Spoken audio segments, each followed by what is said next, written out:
menjelaskan bagaimana cara pendaftaran masuk Gontor tahun 2020. Ada beberapa poin yang akan saya jelaskan di sini. Poin yang pertama yaitu syarat-syarat pendaftaran. Jadi apa saja sih berkas-berkas yang harus kalian bawa ketika nanti pendaftaran di Gontor? Yang pertama yaitu kalian harus membawa fotokopi ijazah akhir kalian. Akan tapi untuk kalian yang ijazahnya belum keluar, kalian bisa menggunakan surat keterangan lulus yang sudah berlegalisir. Kemudian yang kedua yaitu kalian juga harus menyerahkan surat keterangan kesehatan dari dokter. Akan tetapi kalian tidak perlu membawanya dari rumah, karena nanti ketika pendaftaran akan ditujukan ke BKSM, yaitu Balai Kesehatan Santri dan Masyarakat, di mana kalian di sana akan dicek kesehatan oleh dokter yang bertugas.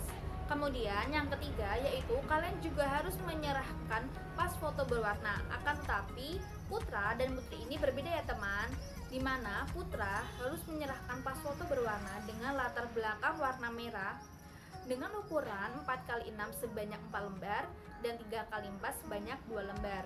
Sedangkan untuk putri yaitu menyerahkan pas foto dengan berjilbab putih dengan latar belakang berwarna biru dengan ukuran 4x6 sebanyak 2 lembar dan 3x4 sebanyak 8 lembar. Kemudian yang keempat yaitu kalian juga harus memenuhi ketentuan-ketentuan atau iuran-iuran yang telah ditetapkan. Jadi nanti ketika pendaftaran kalian juga harus memenuhi iuran-iuran seperti iuran uang makan, uang gedung, uang ujian dan sebagainya. Kemudian yang kelima, kalian juga harus menyerahkan 1 lembar fotokopi akte kelahiran untuk yang putra dan 3 lembar fotokopi akte kelahiran untuk yang putri. Namun saran saya nih teman, sebaiknya tidak memfotokopi 1 lembar saja, akan tetapi bisa memfotokopi 3 sampai dengan 5 lembar. Karena jaga-jaga jika nanti ketika pendaftaran kalian kehilangan atau kesulitan kemana atau kehujanan, jadi bisa menghambat proses pendaftaran kalian. Kemudian yang keenam yaitu kalian juga harus menyerahkan fotokopi KTP dari orang tua kalian atau wali yang mengantarkan kalian. Kenapa wali yang mengantarkan kalian? Misalnya nih orang tua kalian tidak sempat mengantarkan kalian, kemudian kalian diantar oleh paman kalian, bude kalian atau kalian. Jadi kalian bisa memfotokopi kakek atau paman atau bude kalian yang mengantarkan kalian. Kemudian yang ketujuh yaitu kalian juga harus membawa fotokopi kartu keluarga 1 lembar saja baik yang putra maupun putri. Kemudian yang kedelapan yaitu kalian juga harus memenuhi pendaftaran sesuai dengan cara dan waktu yang telah ditentukan. Poin yang kedua yaitu syarat-syarat penerimaan. Yang pertama yaitu kalian harus berijazah SD atau MI atau yang sederajat untuk masuk ke kelas reguler dengan masa belajar selama 6 tahun dan berijazah SMP atau MTS untuk masuk ke kelas intensif dengan masa belajar selama 4 tahun. Kemudian yang kedua yaitu harus mempunyai dasar agama. Apa saja sih dasar agama itu? Yang di sini yaitu maksudnya dapat membaca Al-Quran dengan benar, yaitu sesuai dengan ajaran ilmu tajwid.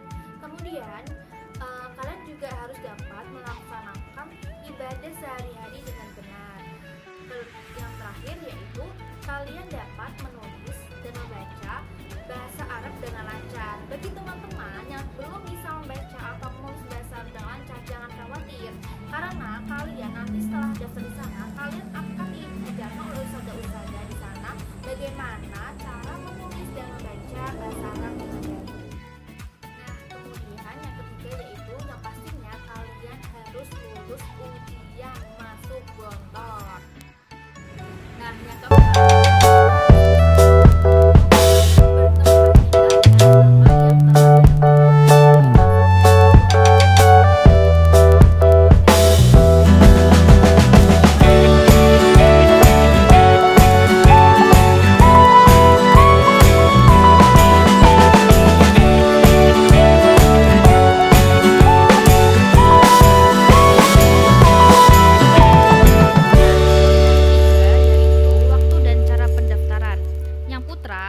gelombang pertama yaitu tanggal 23 sampai dengan 27 Ramadan atau yang bertepatan pada tanggal 16 sampai dengan 20 Mei 2020. Dan gelombang kedua pada tanggal 4 sampai dengan 10 Syawal atau 27 Mei sampai dengan 2 Juni 2020 yang bertempat di Pondok Modern Darussalam Gontor Kampus 2 Madusari Siman Ponorogo. Sedangkan yang putri yaitu pada tanggal 5 sampai dengan 14 Syawal atau 28 Mei 6 Juni 2020 yang bertempat di Pondok Modern Darussalam Gontor Putri Kampus 1 Sambirejo Mantingan Ngawi. Nah, kemudian pelaksanaan ujian masuk KMI untuk putra, ujian lisan akan diadakan pada gelombang pertama pada tanggal 23 sampai dengan 27 Ramadan atau 16 sampai dengan 20 Mei 2020. Untuk gelombang kedua akan diadakan pada tanggal 4 sampai dengan 10 Syawal atau 27 Mei sampai dengan 2 Juni 2020. Sedangkan ujian tulisnya akan diadakan serentak pada tanggal 11 Syawal atau 3 Juni 2020 yang bertempat di Kampus Pondok Modern Darussalam Gontor, Melarak, Ponorogo. Jadi jangan sampai ketinggalan ya. Nah, sedangkan pelaksanaan ujian masuk KM Putri, ujian lisan akan diadakan pada tanggal 5 sampai dengan 14 Syawal atau 28 Mei sampai dengan 6 Juni 2020. Sedangkan ujian tulis akan diadakan serentak pada tanggal 15 Syawal atau 7 Juni 2020 bertempat di Pondok Modern Darussalam Gontor Putri Kampus 1 Sambirejo Mantingan.